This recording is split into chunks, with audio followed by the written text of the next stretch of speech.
Okay, B'Shem Hashem Na'aseh V'Natzliach, and Beruchim Hama'im. As we continue, Shalom, Shalom. As we continue Olam Hamidot, we are in Olam HaSimcha. So let's learn how to be happy. And if you remember, we were talking about if a person realizes that, looks through his life, for sure he'll see that simcha, joy, doesn't come from outside things, right? It's from within. A person builds joy and happiness from within. Right? The Yetzer Hara is what blinds a person, right? Makes him chase after other things, which are really it just gets him more confused. Now, here we are. If a person asks, how do I create within myself the midah of being happy, right? We said the key to happiness, what's the key? I don't know when we said it. The key to happiness is the state of mind, and to be sameach bechelko, to be happy with your lot, to be happy with what you have. How do I build it? So he says, let's start with a question, right? The question is, naturally, this happens all the time. A person gets, when something good happens to him, right, or something makes him happy, he gets extremely happy. He gets so happy and everything, but he will forget about this pretty soon. That simcha and that happiness quickly goes away. But if, God forbid, something bad happens to the person, and he's under a lot of pressure, he's really suffering, that suffering continues for a long time. Meaning, naturally, a person forgets joy and happiness much faster than negative things. That's naturally why. So the question is, why is that? Why does the good thing leave not such a lasting impression, but a bad thing leaves a lasting impression?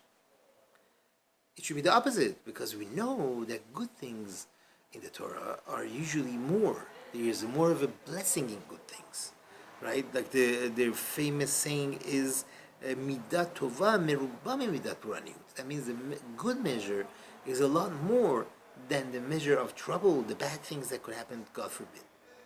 So why is this that a person is left with a long-lasting impression of bad things rather than good things? So the answer is very interesting. That because HaKadosh Baruch Hu, with his great chesed, is always doing good for us. It's one chesed after another chesed after another chesed. All the good things. So what happens to us? We say to ourselves, this is natural. This is normal. This is how it's supposed to be. Right? And we forget. We don't recognize how fortunate we are. Because we feel this is part of the nature. This is how it should be. So God forbid, if something bad, they're going to go away, don't worry. If something bad happens, right, then that impression remains for a long time. Because he's expecting everything to be good. He's expecting everything to be beautiful and nice and good. Because that's how Hashem runs it. He gives it to us. But being that he's expecting it, being that he takes it for granted, he just expects that to be. So then when, God forbid, something bad happens, whoa, he says, it's like a nice white tablecloth, there is a tiny, tiny, tiny black dot on there, right? And it stands out. But you're forgetting about the whole white tablecloth. It's all white, it's gorgeous. It's like a little spoiled kid, right? That his parents are always giving him everything that he wants, and this kid is not grateful to the parents, right? And then what happened? One time something is missing. What's he gonna start doing? He's gonna start whining and crying to the parents. He says the same exact thing by us. We have a father. And the Father gives us all the blessings. Every single day we have life, we have special talents, we have clothing, we have food. He says so much, infinite abundance of good that Hashem gives us. And they're all coming from Hashem. He keeps sending it to us. And if HaKadosh Baruch Hu, for a moment, he takes one thing, God forbid, away, right? That's when we would realize, wow, so good, right? That's, then we realize, you know what it is? This is like the white dot on a black sheet. Right? That's how we would see it. We would understand that that's what this is. That's what's going on. Because when we're, God forbid, we're missing it, when we miss that, that's what happens. Then we come to appreciate, then we come to realize and see that, oh, the good of Hashem is so much. But Hashem doesn't take it away. Hashem naturally, normally, he wants to do good for us. Right? Like that father that spoils his child. Like, and now it's our job to open our eyes to appreciate and to be happy with all the chesed that we get. That's why our Chachamim teach us and they command us that we have to make blessings every day. Right? For every chesed that we get, you have to thank Hashem. Morning you open your eyes, you say, Modeh ani lefanecha melech chai v'kaya. You thank Hashem. Right? And then we go through the blessings of the morning. We have Elohai neshama shenatata, blessing for the neshama. Hanoten lesach v'bina, pokeach ivrim, he opens my eyes. Right? Matir asurim, malbish aruim, he gives me clothing. And then we make the baracha of Torah, asher bachar banu mikol ha'amim, that he chose us from every other nation and he gave us the Torah. All these things, Chachamim didn't give us like a list. Okay, you get up in the morning, just read this. Right? It's not like that. Chachamim want us to place these things in our hearts, right? To think about these things, right? To say it with a full heart, to understand that this is all about having gratitude to the one that grants these things. Right? He gave him back my neshama. He gave him back my soul. He opened my eyes. That we have to be thankful to him for giving us another opportunity, right? And most bigger than all, we say Baruch atah Hashem Elokeinu asher bachar banu mikol ha'amim, that he chose us from all the other nations. When you want to eat something, right? Before you put it in your mouth, you stop and you think and you bless Hashem, Baruch atah Hashem, whatever adama, whatever it is, like for every chesed that Hashem does for us, we stop and we thank Hashem. And if a person is careful to do this with feeling, right? To do this with a feeling of gratitude, then what happens? He's going to bring happiness into his heart. If a person actually does this, he'll be happy about his lot. He'll be a very happy person. Right? So he says like this. God forbid that a person should think, right? Now, this is an interesting thing, and it goes through everyone's minds. Sorry.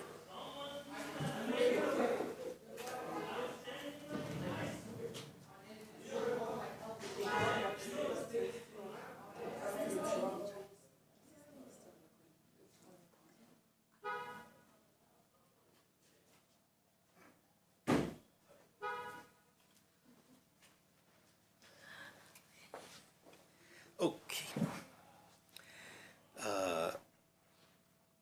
So this happens a lot. People think about this. They say, okay, listen, what's the big deal? It's not a big deal. Look at the whole world. Everyone gets this. There's so many people all over the world that get all the good that you're telling me.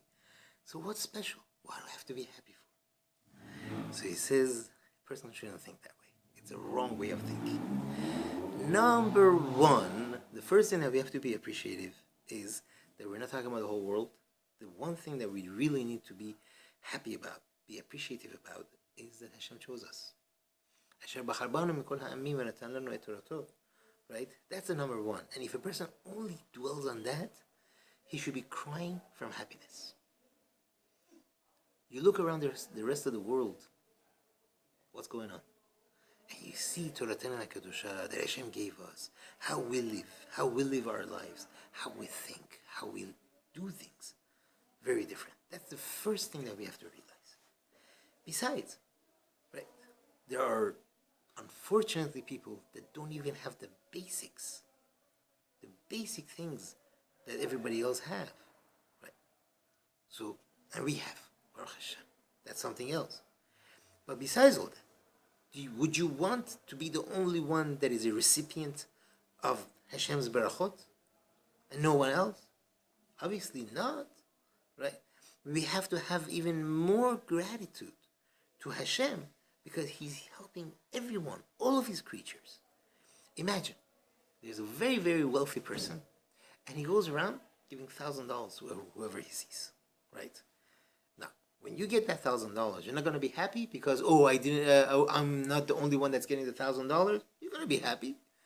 Not only that, you're going to really, really, really appreciate that person. That look at this, he's helping the whole world. He's giving everyone $1,000, right? That should be the feeling, at least. You know, when we learned in jealousy before, like, no, you don't want the other person to get it. You don't want the other person to get the house. You remember it was the house. It doesn't work, right? So, lahavdil by HaKadosh Baruch Hu, right? He doesn't owe us anything. It says in Sefer Orchot Tzadikim, right?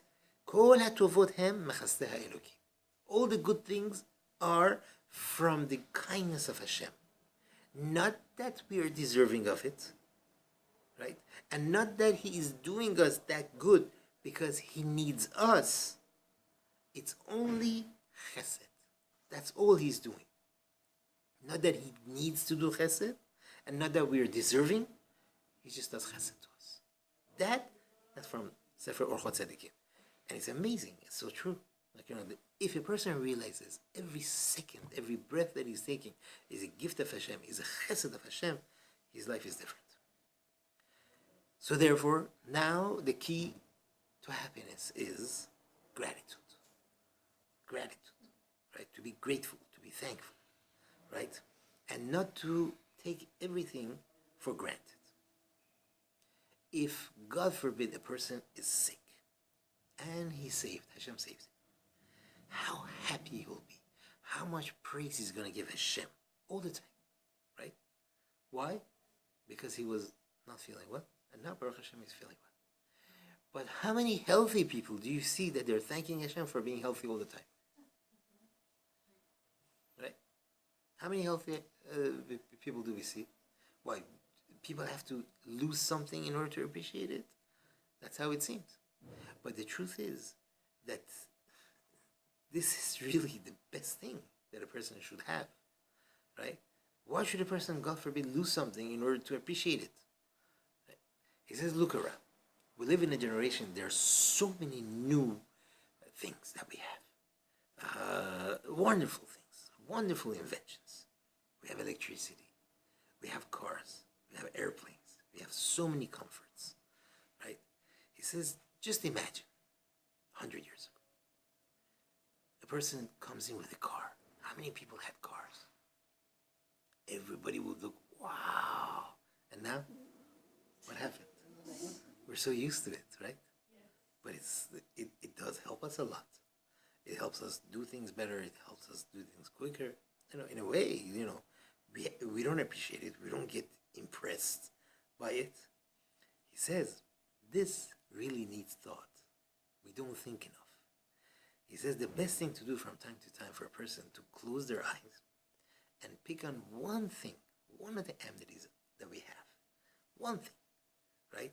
And imagine if I didn't have it. I don't know if anyone could imagine not having a cell phone, right? I don't think so. Even if you close your eyes and you try to imagine not having a cell phone, it won't work because your cell phone is going to start ringing, But, one of the things, I don't even know if that's a bracha, really. No, I don't think so. But one of the things that, really, imagine living without a car. Simple things. Or a fridge, right? For sure, yeah. Fridge. That's a very good example. Imagine a person closes his eyes and just imagines, what would I do if I didn't have a fridge? If I didn't have a stovetop? I have to go chop wood and get the fire going, and it's a whole day's work, right? He says, then we realize these are the chesed. We're living in a chesed of Hashem. Now, our Chachamim teach us in Masachet Avot, Eizehu Ashir, who is a wealthy person? Hasameach b'chelko. He's happy with his lot. Now, this is weird. Why does the Torah say, why does the Tana, the Mishnah say, Eizehu Ashir? Right? Say, Eizehu Sameach. Who is a happy person? Person who is happy with his lot.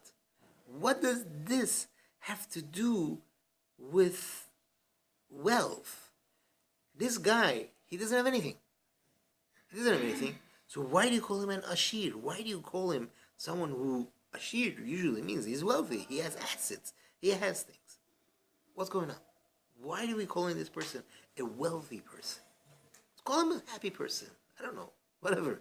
But why wealthy? It says like this. Imagine, a person has $10 million cash.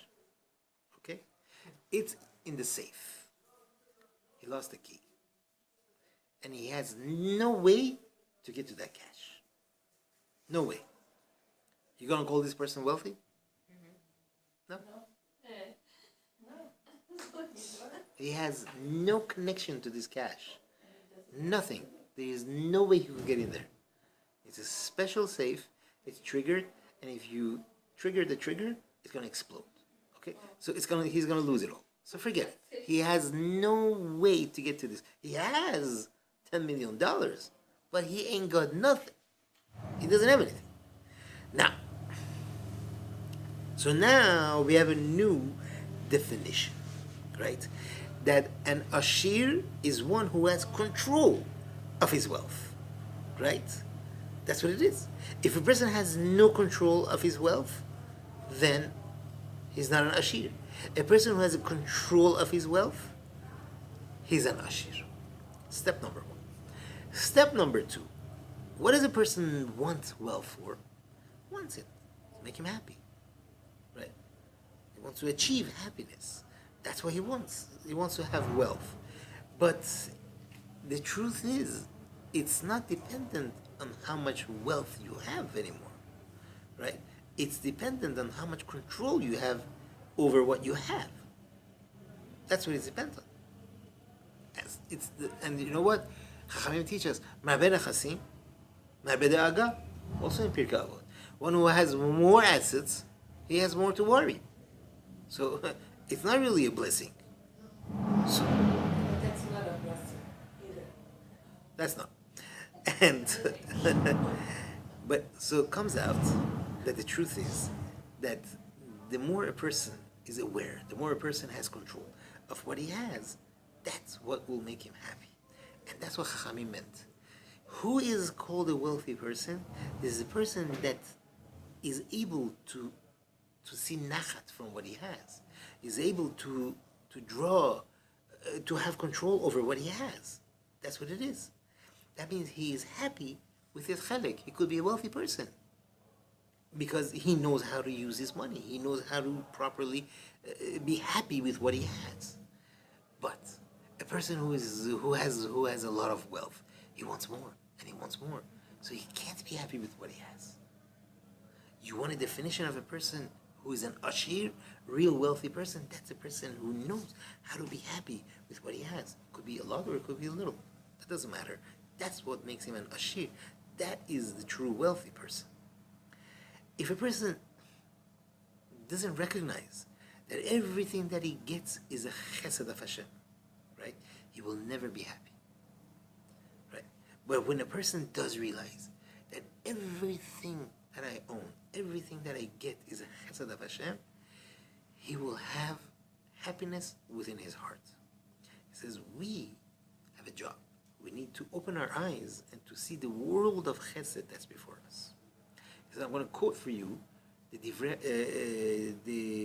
Ruach Chaim. Ruach Chaim is a sefer written Rav Chaim Volozhin, Zecher Tzadik Livracha, on Pirkei Avot. He has a commentary on Pirkei Avot on this Mishnah. So he writes like this. It's amazing.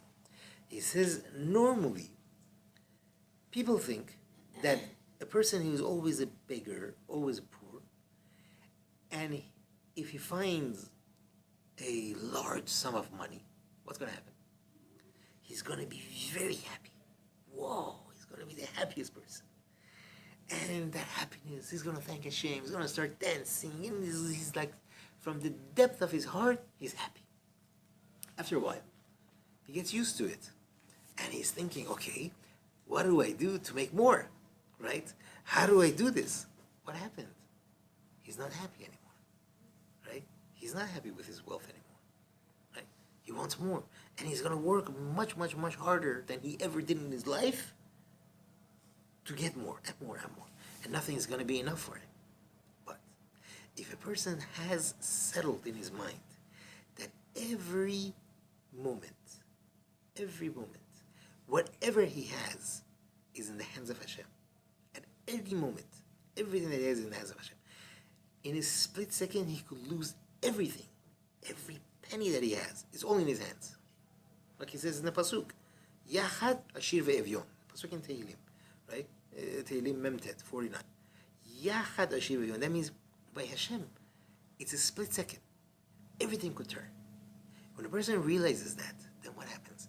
Every moment he has a renewed joy and happiness in his heart for that instant that he has that wealth. Whatever he has.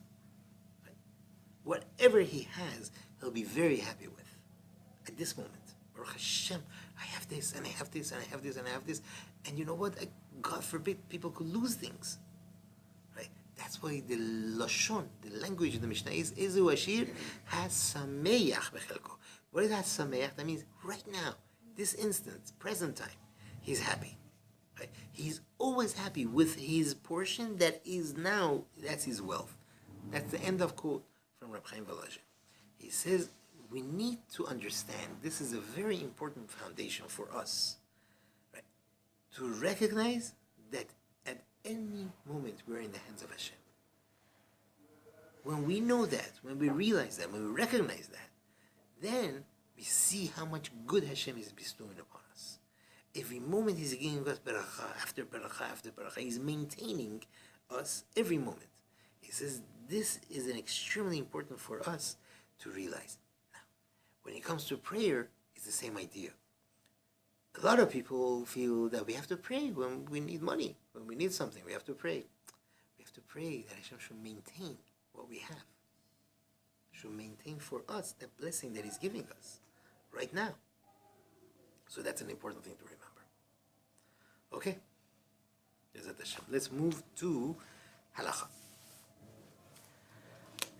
Okay, we have some interesting halachot tonight. No, somebody was telling me today that she was so hard delivering boxes, going here, going there, delivering this and that. She goes, and I thought maybe at the end of the day I will make something, but then when I went to count my Kabbalah or whatever, she goes, I didn't do nothing. So all these works that I did going around and packing and all this. So I was so mad. I told her, I go, I don't want to hear that. All I want to say is the Baruch Hashem. Even for $1, say Baruch Hashem. That's exactly what we're talking about, right? Mm-hmm. That's exactly, so yes. If it wasn't for his class, I would have said the other way. That was the anger class. Now, a person wants to heat pita in a machine called a microwave, right? And this microwave was used for meat, right? Or let's say a person has a burekas, right? Burekas with potatoes inside, right? And he wants to heat it up in a meat microwave, but he wants to have pieces of cheese to put it after. When you take the pita out, nice and hot pita, he wants to put cheese on it. Is he allowed to?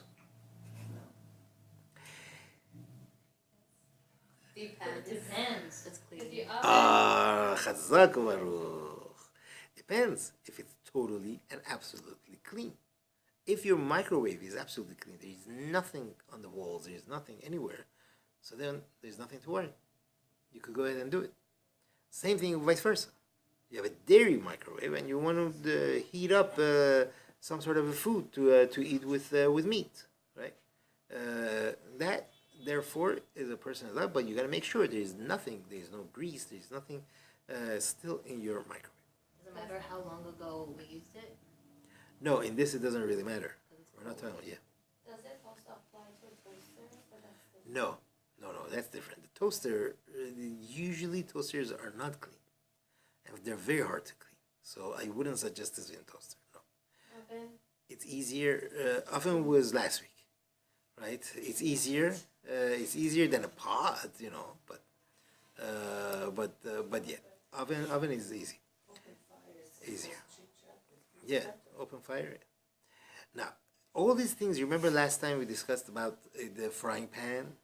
That the person wants to use a frying pan to make, let's say, an egg in, and now he wants to have the egg with the frying pan was used for schnitzel, right? And now he wants to have make eggs in it, right? So we said it has to be absolutely clean. So it's understood that that oil that the schnitzel was made in is absolutely basari, right? That oil, even though there is not one piece of meat in it, right? Not one piece of schnitzel in it. Forget it. This is absolutely. If a person makes eggs actually in that he has to wait 6 hours, right? It's not even you say, wait a minute, but I don't see any chicken in there. So we should be more lenient. No, there is no leniency here. This thing is absolutely meat. Now, the halakha that we mentioned about nat barnat. Anyone remember what nat barnat was? Noten ta'am bar noten ta'am. That means the meat. Example: meat was cooked in this pot, so the meat gave taste to the pot, right? The pot now is totally absolutely clean, right? And now he fried onions in this pot, or made noodles, or made rice in this pot. Totally parf, right? So now the meat gave taste, whatever taste, into the pot. The pot now gave into the pasta or the rice, whatever. And now you want to have the pasta or the rice with cheese, yogurt, whatever it is, right? That's called noten ta'am, bar noten ta'am. There is a big distance between them. For us, Sefaradim, we said it's mutar. This is only when we're dealing with meat and milk. Noten ta'am, bar noten ta'am. However, if we're talking about something which is asur, that means the pot. Let's say this morning someone by mistake made something asur in it. Non-kosher cheese. They made a mistake. They had non-kosher cheese and they melted the cheese. They make mac and cheese in it. Okay. Now the person says, okay, we have a halakha, noten ta'am, noten ta'am. What I'm going to do is I'm going to make this pot squeaky clean. I'm going to use a steel wool, scrub the whole thing, wash it, spotless, clean. And now I would like to make rice and eat the rice with kebab. How about eat the rice with yogurt? No, it's not. Thank you. It's not noten ta'am, bar noten ta'am only works with two kosher items. Even though it's basar bechalav, it's meat and milk, but that was absolutely kosher, and it was in there, and then there is two stations until you want to eat meat, that's fine. But if the thing was asur, right, like non-kosher cheese, that's absolutely asur, then noten ta'am, bar noten ta'am won't help us. What will help us?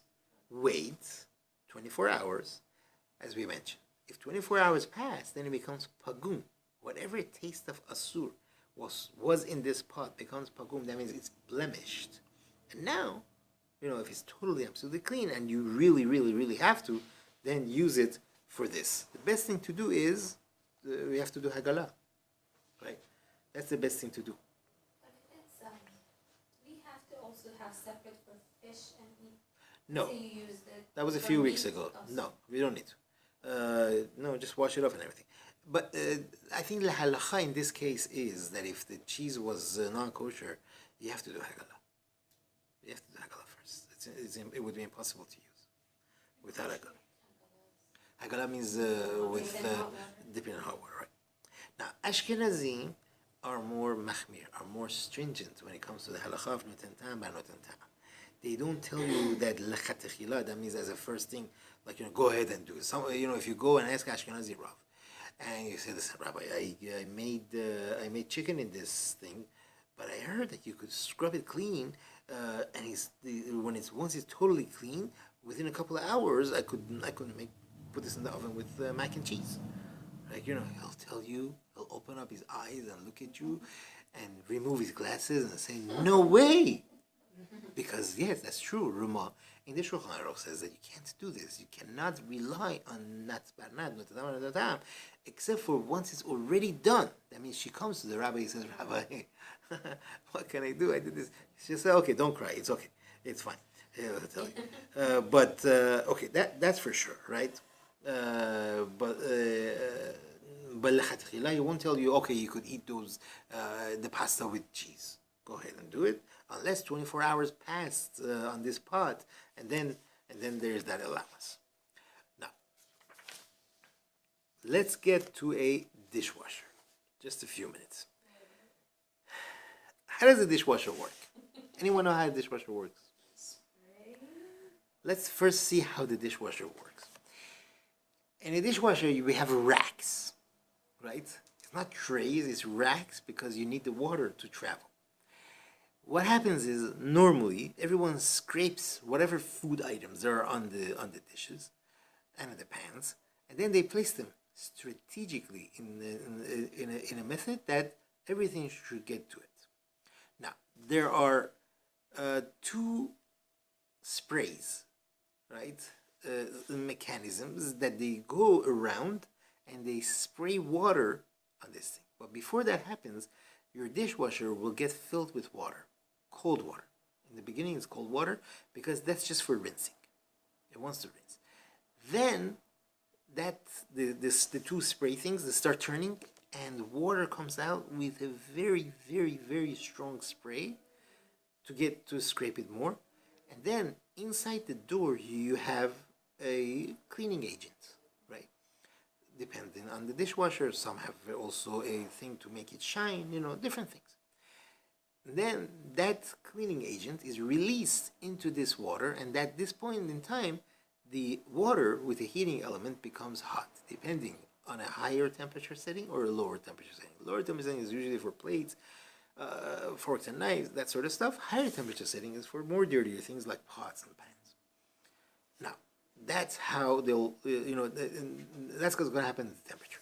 These things turn with the very strong spray. They tend to scrape off whatever is on the pots and pans. And this happens with a lot of this cleaning agent, and everything gets washed off, right?